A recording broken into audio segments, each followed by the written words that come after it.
hablábamos de Shakespeare o de Chekhov, era una historia, pero no de los actores. Los actores eran más bien noctámbulos de vida irregular, ingresos dudosos y no formaban parte del parnaso de los artistas respetables, ¿no? Sobre todo el tema de la respetabilidad del ejercicio del arte, que desde el objetivo yo relaciono con todas las formas del arte, en el fondo de mi almita, donde más lo particularizo es en la escritura. Digamos, son los artistas que más admiro, los que a partir de un relato dejan una posición en la que su visión del mundo está clarísimamente expresada con palabras, porque a mí me gustan las palabras, me importan las palabras. Entonces, bueno, siendo el teatro un espacio más despreciable que respetable, el elegirlo como alternativa de la música, porque de eso se trataba, no es que lo reemplacé velozmente. Durante mi adolescencia combiné las dos cosas, tocaba el violín y empecé a hacer teatro, hasta que finalmente se impuso el teatro. Bueno, lo vivo como una manera de enfrentar a mis viejos, como lo era el hecho de que me gustara el fútbol, ¿no? Como lo fue el hecho de que me empezase a apasionar el tango y el jazz, ¿no? Que no era música que gustase en mi casa. ¿Y cómo es el acercamiento al teatro? Porque van a Hebraica. Claro. Ahí estaba David Stiebel. Ahí estaba David Stiebel, había un grupo de pibes. En aquella época había una vida cultural impresionante en ese club. Tenía dos grupos de teatro, una orquesta de cámara, un coro. Yo formaba parte de todo, ¿no? Pero básicamente mi relación con el teatro comienza con una suerte de asesoría musical que me fue solicitada por mi relación con la música. Y bueno, lo que suele ocurrir en estos casos, se va a ensayos, alguien falta, te piden que lo reemplaces, subís y le empezás a encontrar algún gustito, pero yo desde esa perspectiva puedo decirles que no viví el llamado de una vocación de manera clara, para nada. Yo alterné con un pie en cada lado por espacio de bastantes años. Y eso me torturaba. Me torturaba porque además me había casado a los 18 años, había decidido ser un hombre, ¿no? Y tomar todas las responsabilidades que eso suponía y se suponía que un hombre ya debía saber lo que quería y yo no lo sabía. Y recién puedo decir que el camino empezó a hacerse claro un poco más adelante, en donde sentí que el teatro iba progresivamente pudiendo más que la música, sin ser abandonada nunca la música, desde luego. Pero fue y es algo curioso porque en un cierto sentido siempre sentí que mi inserción dentro del universo del medio actoral tenía algo que no funcionaba, ¿no? ¿Qué tenía que ver eso con aquello que te dijo Edith Krila, la profesora, que además era la maestra de toda la generación? De toda la generación, que fue muy dura en una crítica particular que te hizo. No me la hizo a mí, yo me enteré, lo que fue mucho más doloroso. No, me enteré que en cierto momento le había dicho a otro compañero, ese pibe no va a llegar a nada porque piensa demasiado para ser actor, ¿no? Y viniendo ese comentario de alguien a quien yo admiraba tanto, la verdad es que me movió mucho el piso.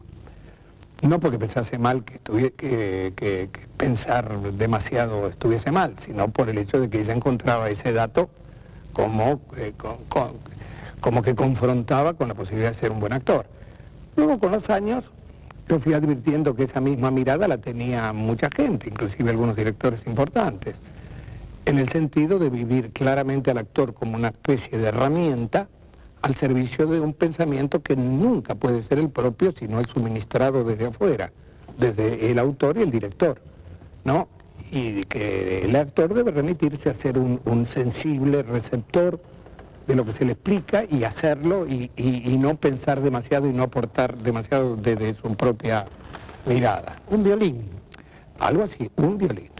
El actor es un violín al que se toca... Claro, pero en tanto ser humano es imposible que no tenga puntos de vista, pensamientos, etcétera. Y con los años mi perspectiva cambió en el sentido de que yo trato, cuando dirijo, de transmitir mi punto de vista con respecto al todo, y ese todo, desde luego, incluye el personaje del que estamos hablando, y de convencer al actor de que así se trata. Pero mi trabajo es un trabajo de inducción, de seducción, de convicción, ¿no?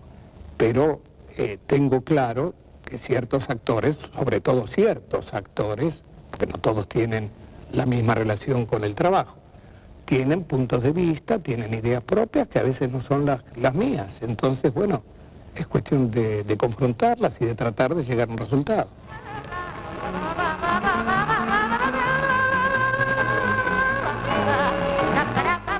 Leí tu libro, Bruno. Me imaginaba.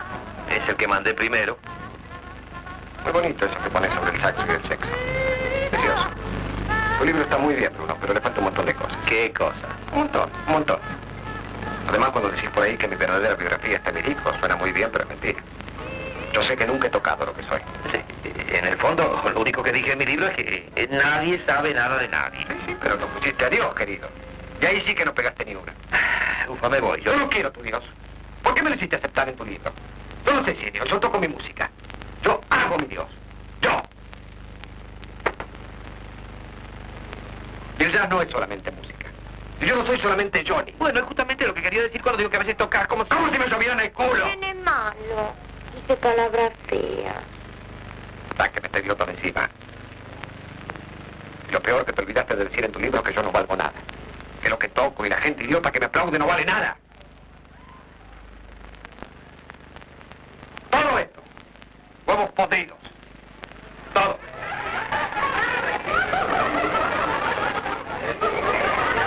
Y las gallinas locas como estas, cacareando muy contentas con tu Dios. Un Dios para que le lave los calzones tuyos por el miedo.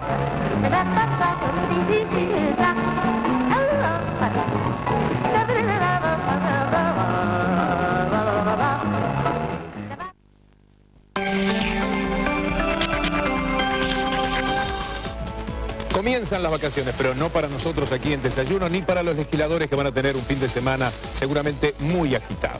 Desde el lunes estamos puntualmente a las 7 de la mañana con toda la actividad política, económica, lo internacional, el deporte, la moda, porque Desayuno es mucho más que noticias. Este lunes a las 7 de la mañana lo esperamos aquí en Canal 7 Argentina. Paralelo 33 presenta Realidades Paralelas. Paralelo 33 en compactos MBA. EPSA Music. Auspicia Canal 7 Argentina.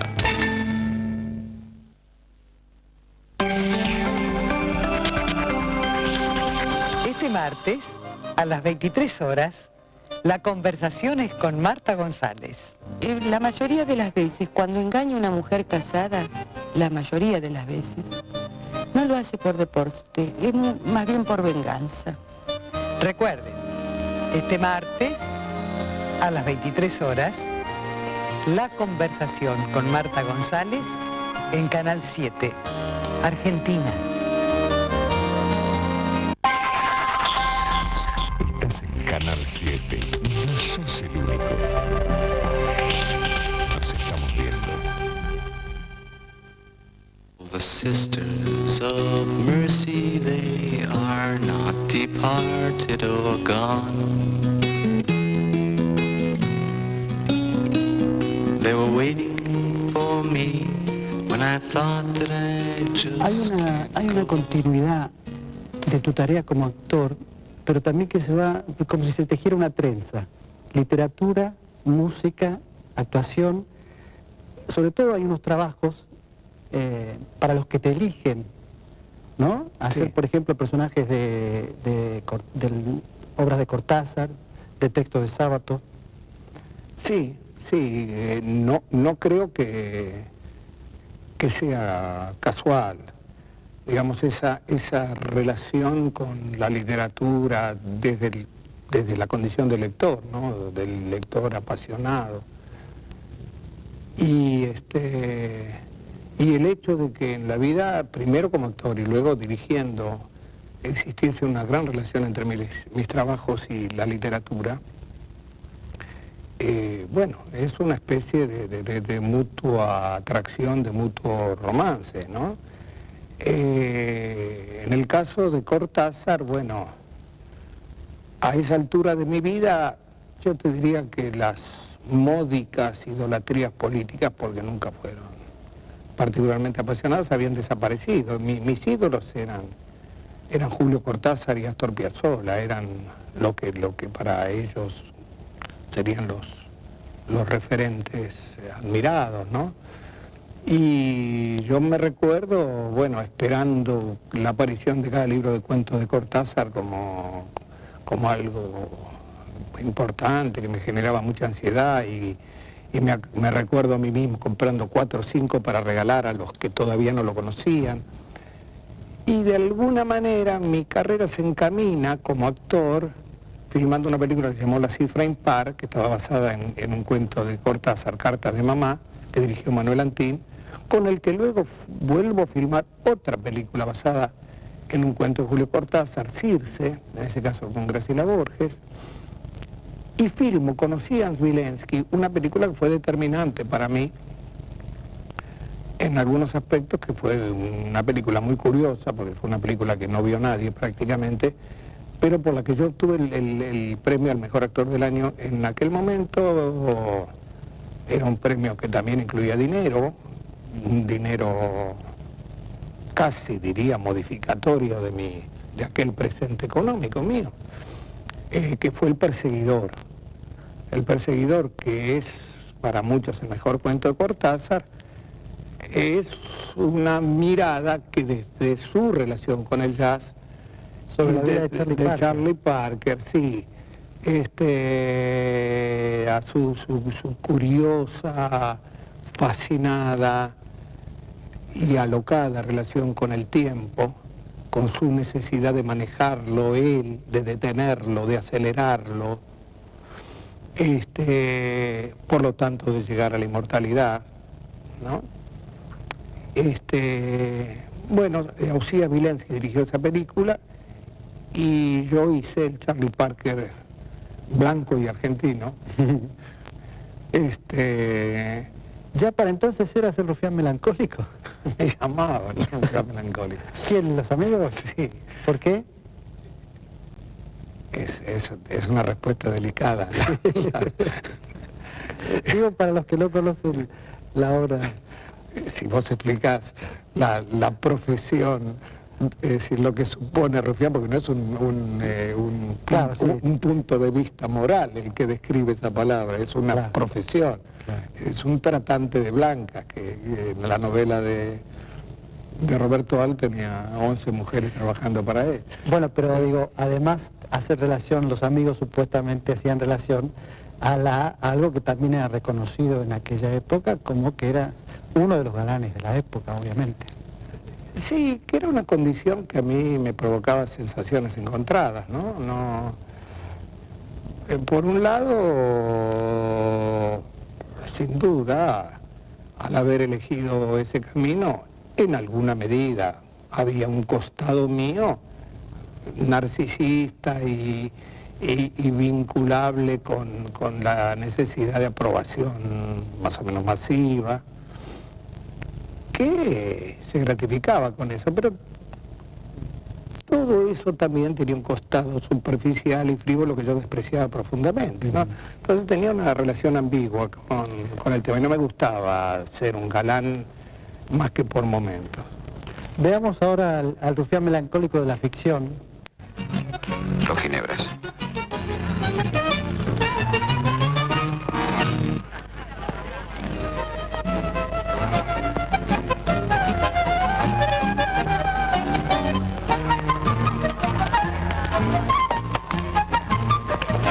Dale, dije. No son todas flores en este trabajo. Ese capiolo que usted ve me levantó esa hembra que ya tenía palabrada. Decilo más, de repente me hizo perder una buena renta. ¿Qué me dice? Sí, ella lo prefirió así. No, hay cosas que solamente se arreglan entre hombres. Si la mujer es un animal que tiende al sacrificio, son como criaturas, hay que enseñarles todo. Por ahí caminarás, a tal feo que no hay que saludarlo, darme bronca con esa mujer, anda al médico, todo. Por eso la bronca que entre hombres se le afana la mercadería, ¿se da cuenta? Negra, sácalo a bailar a mi amigo.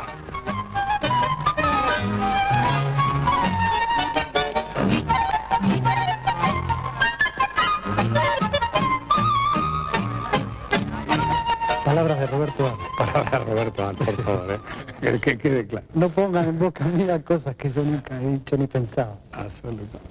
Sergio, esta película dirigida por Torre Nilsson, que particularmente, Leopoldo Torre Nilsson, ¿fue el que te impulsó a la dirección? Sí, no fue exactamente esta experiencia de trabajo. Sí, otra en la que él ocasionalmente dirigió teatro, que no era una actividad corriente para él, en donde dirigió 2 obras. En realidad el proyecto era dirigir una, La Vuelta al Hogar, de Harold Pinter, autor que también fue parte de mi fascinación de esa época, y que fue prohibida a la semana del estreno. Era una época en que era posible. En el caso del teatro no existía una censura previa, de modo que la hipótesis era estrenar y que luego del estreno la comisión que se suponía que solo calificaba permitido para tantos años o prohibido para tantos años, que nunca había prohibido una obra de teatro, prohibió La Vuelta al Hogar de Harold Pinter, que era una obra excepcional, ¿no?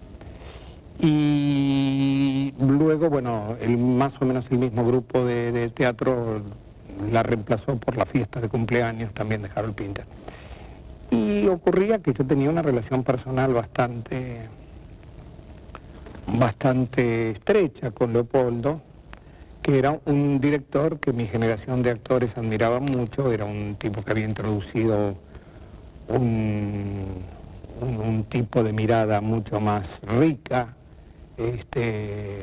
Era el tipo de director con que los jóvenes actores, como lo era yo, queríamos trabajar, ¿no? Y cuando él hizo esa experiencia de teatro, me encontré que con mucha frecuencia mi punto de vista era diferente. No discutía durante los ensayos porque como actor siempre fui muy disciplinado. Pero sí, como éramos amigos, a solas, muchas veces confrontaba con sus puntos de vista, le planteaba ideas distintas. Y bueno, yo tenía la particularidad de que más allá de lo que yo creía acerca de mi personaje, tenía puntos de vista acerca del todo, que a veces coincidían parcial o totalmente con el director y a veces eran francamente confrontantes, como es el caso. Y Leopoldo, un día podrido de tanta discusión, me dijo, pero terminala, viejo, ¿no te das cuenta que lo que en realidad vos querés es dirigir? Y fue como un campanazo. Una campanita, sí, porque la verdad es que hasta ese momento no lo había pensado.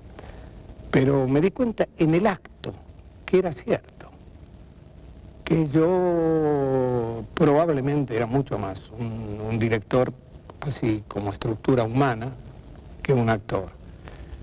Y me comencé a preparar para eso. Quise que eso fuese algo que también pusiese en funcionamiento un mecanismo de trabajo diferente, con algunos aspectos comunitarios, para lo cual formé lo que en aquel momento se denominó la Compañía de Buenos Aires, que integramos con Luis Brandoni, Héctor Alterio y Walter Vidarte, y al que luego se incorporaron Ana María Picchio y Ciperinkowski, Ulises Dumont, un montón de gente. Y 4 años después dirigí mi primera película con parte del grupo, que fue La Tregua, ¿no? Que también fue un debut afortunado. ¿Alguna vez dijiste, recordaste el momento de La Tregua cuando fue nominada al Oscar y que estaba sentado con quién? ¿No? Y bueno, estaba sentado con, qué sé yo, desde gente que adoraba hasta gente que no me gustaba, qué sé yo, desde Ingrid Bergman hasta John Wayne, a Jack Nicholson, a ídolos como Fred Astaire, qué sé yo, todos, porque parte del mecanismo es un mecanismo por el cual hay 5 filas que ocupan los invitados especiales, que son precisamente los más estelares, y los nominados. Y bueno, estaba Sinatra, Bob Hope, Shirley MacLaine, Warren Beatty. ¿Y qué sensación tenías con tu primera película, tu ópera prima en cine, de estar sentado en ese momento ahí? ¿No lo vivías también como una que tenía que ver con aquel mandato familiar y con...? En algún momento sentí, sí, eso, y en otro momento sentí que se iban a dar cuenta que me había colado, que me iban a rajar. No, que en algún momento alguien se iba a dar cuenta, iba a decir, ¿qué hace ese acá? ¿No? Sí, era un poco un sueño hollywoodense, ¿no? Porque no era normal, a tal punto que en el almuerzo de directores, que es parte de las ceremonias habituales que se hacen en esos casos, y que en donde estaban, bueno, los monstruos, estaba Billy Wilder, estaba William Wyler, estaba Frank Capra, estaba King Vidor, y cada uno de nosotros, de acuerdo a una suerte de ceremonia más o menos institucionalizada, debía decir quién era. Además era gracioso porque ellos se levantaban y decían quiénes eran como si nosotros no supiésemos quiénes eran, y nos contaban lo que habían hecho. Y cuando yo dije que era mi primera película, creyeron que era una broma, ¿no? Porque en aquel momento se dijo que era el primer caso de una película que fuese la primera de un director que hubiese llegado a una nominación. Y lo que sí ocurrió fue que en la Argentina fue un hecho muy movilizador que no había pasado hasta ese momento. Y pasé a tener una relación con la sociedad en aquel momento más parecida a la de un héroe deportivo que la de un director de cine, ¿te das cuenta? Era una cosa muy especial, ¿no? ¿Jaime vive con usted? ¿Conmigo? No, ¿por qué? Vive en una pensión. ¿Pero por qué se le ocurrió que vive conmigo? No, una idea. ¿Qué clase de idea? Perdóneme, pero usted no es demasiado grande para ser amigo de Jaime. ¿Eso qué quiere decir? Usted sabe muy bien lo que quiero decir. No, no sé. Me lo va a tener que decir más claro, señor Santomé. Usted piensa que yo soy el degenerado que pervirtió a su hijo y no se anima a preguntármelo. Pregúntemelo. Si me lo pregunta, yo le voy a contestar.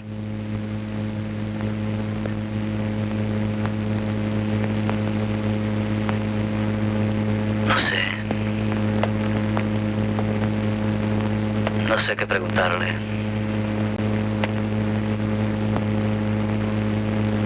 Me gustaría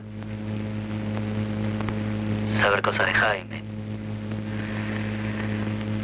Saber cómo vive. Pero no sé. Escuche. Yo no soy el depravado que pervierte a su hijo. No hay ningún depravado. Y nadie está pervertido. Yo no entiendo nada de esas cosas. ¿De qué cosas? ¿De qué cosas? No se burle. Yo no lo conozco a mi hijo. ¿Tu hijo?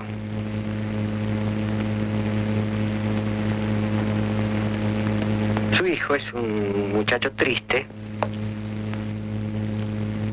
que no tiene las mismas inclinaciones sexuales que usted. Aunque a esta altura no sé si tiene alguna inclinación sexual. Está demasiado asustado para permitirse nada. ¿Asustado de qué? De ser distinto. Duele ser distinto, ¿sabes?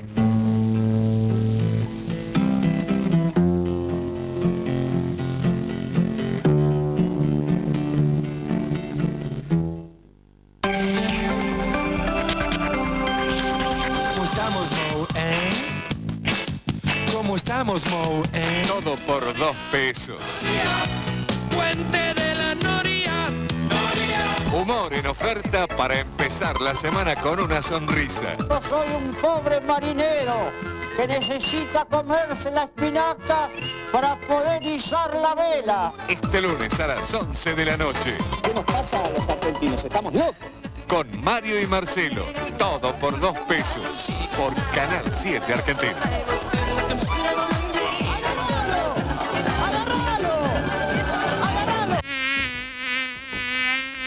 Yo ya no sé más qué hacer para poder comprender. Llega al Teatro Liceo la más poderosa banda de rock para chicos. Papando Moscas. Sábados, domingos y feriados en el Teatro Liceo. ¿Estás papando moscas? No te lo pierdas. Hay que encontrar a todos los culpables. No hay dinero que pueda devolverle la vida a los muertos de la AMIA, pero hay que llegar a toda la verdad.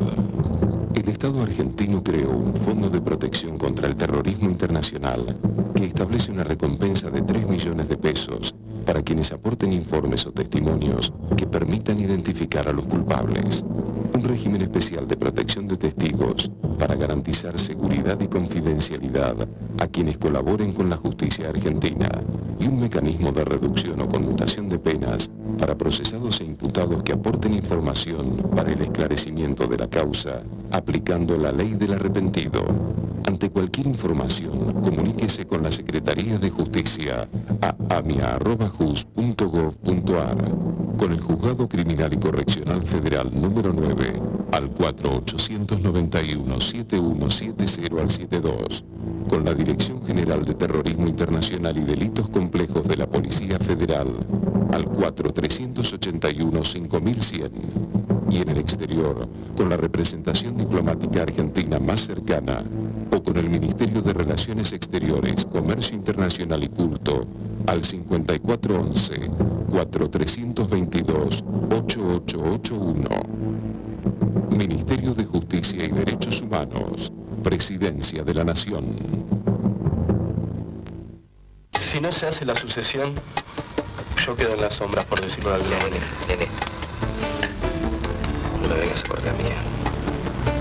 El que elaboró el estudio de mi viejo fui yo.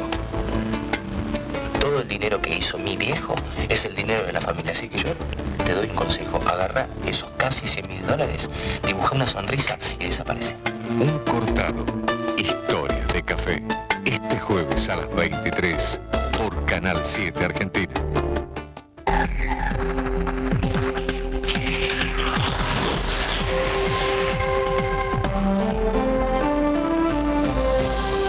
Transmite LS82, TV Canal 7, Buenos Aires, Argentina.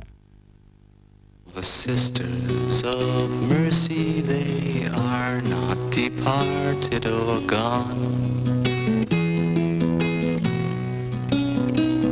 They were waiting for me. Bueno, adelante por favor con las preguntas. Como director, ¿qué opina de su trabajo como actor antes? Me suelo odiar bastante. Desde luego, desde ese punto de vista, los trabajos que como actor pude haber hecho en teatro tienen el beneficio de que no hay un cotejo que pueda ratificar o modificar la visión o el recuerdo que uno tenga de él. Mis trabajos en cine me provocan frecuentes ataques de odio, ¿no? Y soeces insultos que me dirijo a la pantalla. Hay momentos que me gustan de algunos trabajos, como lo que ustedes acabaron de ver, hay momentos que me gusta, en El Perseguidor me gustan, en varias películas hay momentos aislados en donde me parezco bien, pero son menos que los otros. para una obra de teatro, ¿cómo elige a los actores? ¿En qué se fija? ¿En la trayectoria? ¿En el famoso physique to role? ¿Cuál es esa...? Y es una combinación de factores. Desde luego, el prioritario es lo que yo considero que es el talento del actor, su capacidad expresiva y, bueno, también su relación puntual con el personaje para el que lo elijo, ¿no? El tema del physique de rol no es un invento. El physique de rol, si bien no es el 100% resultado, ni mucho menos, es un primer dato de aproximación o no que al espectador le provoca credibilidad con respecto a que lo que les dice el personaje que está en el escenario o en la pantalla acerca de sí mismo sea cierto, ¿no? Pero no es el dato esencial. Creo que es el talento. Yo creo mucho en el talento del actor y lo busco, lo requiero. Me da mucho placer, como dije, tratar de enriquecerlo, ¿no? Pero no soy omnipotente en el sentido de creer que de cualquiera voy a conseguir trabajos mágicos.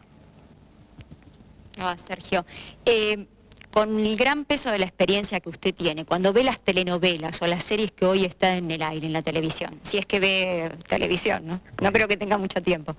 ¿Qué es lo que no le gusta? ¿Qué es lo que modificaría? ¿Qué es lo que no le convence? Bueno, lo que pasa es que mi respuesta, de alguna manera, entiendo que no se limita a establecer una respuesta a lo que vos me preguntás. Lo que no me gusta muchas veces es la temática, el idioma, de la misma manera en que yo durante muchos años frente a un idioma cursi, ridículo, falso, que en diálogos supuestamente cotidianos tenía la televisión, y eso me reventaba, ahora me revienta el exceso de grosería, ¿no? Que quizás sea la consecuencia de que eso es el idioma cotidiano del argentino, no lo tengo muy claro. Tengo la sospecha dolorosa de que en parte es cierto, de que cada vez el lenguaje se va achicando, cada vez la gente habla con menos palabras, y no me gusta. No me gusta lo que escucho. ¿Cuál es para usted la diferencia entre dirigir cine, teatro y la ópera?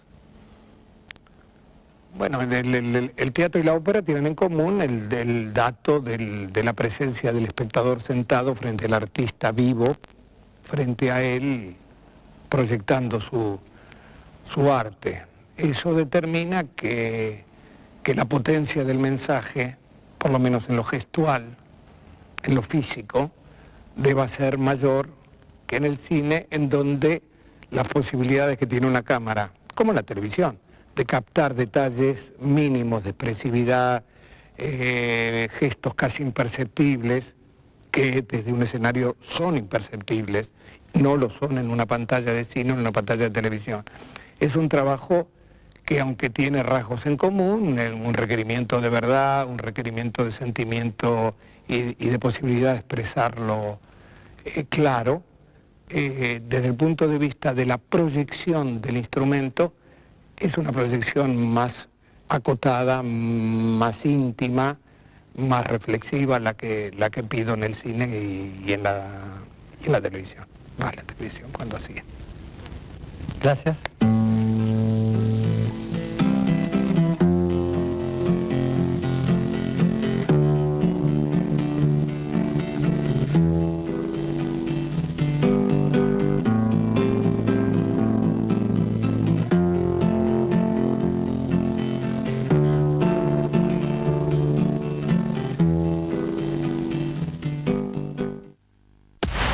Ausencias.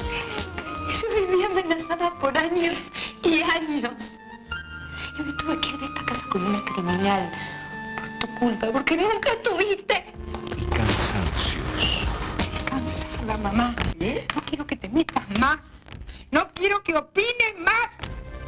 A mí me vas a respetar, aunque te cueste. En Las Amantes, la coproducción televisiva de Uruguay y Argentina, que ya conmovió a todos. Además, hablas como si la gente rica no trabajara. La gente de dinero dirige. Los pobres trabajan. Este martes a las 22 por Canal 7. ¿Cómo puede ser tan dura, mamá? Es mi hija. Es tu nieta. Es una desagradecida.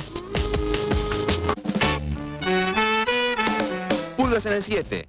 Premios Martín Fierro, UNICEF, Broadcasting y FunTV llega al teatro. Sí, estuvo buenísima. Sí, me encantó el chancho. Sí, me encantó. Traje a mis nietos y la disfruté tanto como ellos. Vamos las bolas. Con Eugenia, Claudio, Pablo, una vaca, una gallina y un chancho chistoso. ¡Qué tul! Tráelos a tus viejos. Se van a divertir. Vamos las bolas a bailar. Me dijeron que el alcoholismo es una enfermedad. Me dijeron que le puede pasar a cualquier persona. El alcoholismo me costó mi trabajo. Me costó la familia. El alcoholismo casi me costó la vida. Nada me ayudó hasta que fui a mi primera reunión de Alcohólicos Anónimos. Si estás preocupado por tu manera de beber, llámanos. Alcohólicos Anónimos. Ya hemos estado allí. Estás en Canal 7. Cambiar valió la pena. Nos estamos viendo. All the sisters of mercy, they are not departed or gone. They were waiting for me when I thought that I... Sergio, hay un episodio en tu vida, digamos, fundacional, marcante, que fue la grave enfermedad que atravesaste, 63 días en coma, una pancreatitis. No vamos a hablar del tema en sí, digamos, sino me interesa qué pasó después, cuando reapareciste y empezaste a darte cuenta de lo que habías atravesado, pero también de lo que había ocurrido alrededor, con tanta gente que estuvo en suspenso, preocupada, lamentándose, amigos, tanta gente sufriendo por lo que te pasaba. ¿En qué cambió tu percepción de lo que habías hecho hasta entonces? Si es que cambió en algo, si es que... Sí, cambió menos de lo que se supone que debería haber cambiado, porque si lo que se define como enseñanzas que una experiencia de este tipo te debería dejar, hubiera habido una esencial, hubiera dejado de trabajar. Porque lo que me pasó fue la consecuencia de la acumulación de estrés y no hay hasta hoy otra explicación médica, ¿no? Es decir, por la manera en que vivo mi responsabilidad frente al trabajo, mi relación con el trabajo, ¿no? De manera que aprender de eso no aprendí demasiado. Sí, trato de vivir una relación que no me resulta fácil, porque si la síntesis fuera, por ejemplo, disfrutar más de las cosas de la vida más simples, más sencillas, más cotidianas, las que están más a tu alcance, bueno, lamentablemente el momento de la vida en que yo resucito no coincide con una historia argentina favorecedora de un sentimiento de alegría, felicidad, calma y placer. Es decir, que lo que tengo por ver, lo que tengo por oír en general me hace bastante daño. Y sí, valorizar todavía más, digo todavía más porque siempre fue algo esencial para mí, el mundo de los afectos, ¿no? El mundo del amor, el mundo de lo que comparto con otras personas, ¿no? Y sí, qué sé yo, me dejó una sorprendente imagen de mi propia relación con la sociedad, porque la verdad es que no supuse que mi enfermedad provocase lo que luego me enteré que había provocado en la sociedad argentina y sobre todo en sectores muy diferenciados, desde lo ideológico, desde lo social, desde lo cultural y que me hicieron llegar un sentimiento maravilloso de afecto, ¿no? Y de ganas de que no me muriese. Eso es algo, bueno, que me queda para siempre. Si te tocara hacer como a Woody Allen en aquella película de Manhattan, cuando hacía, tirado ahí en el diván, hacía la reflexión de las cosas por las que vale la pena seguir viviendo, ¿cuál sería tu selección? La mujer. La mujer, desde luego, la amistad, los libros, las películas, el teatro, la música.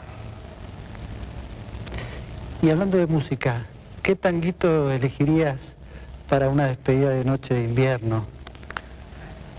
Y ahí me haces vacilar, porque por un lado, hay dos tangos que incluí en El sueño de los héroes de Francisco de Caro, uno de los cuales creo que es el tango instrumental que me parece más hermoso de la historia del tango, que se llama Flores Negras. Pero otra buena opción sería Racing Club, ¿no es cierto, Carlos Sara? Bueno, esta despedida es muy emocionante. La vamos a cerrar, como diría la hinchada, flaco no te vayas, flaco ven. Bueno, muchas gracias.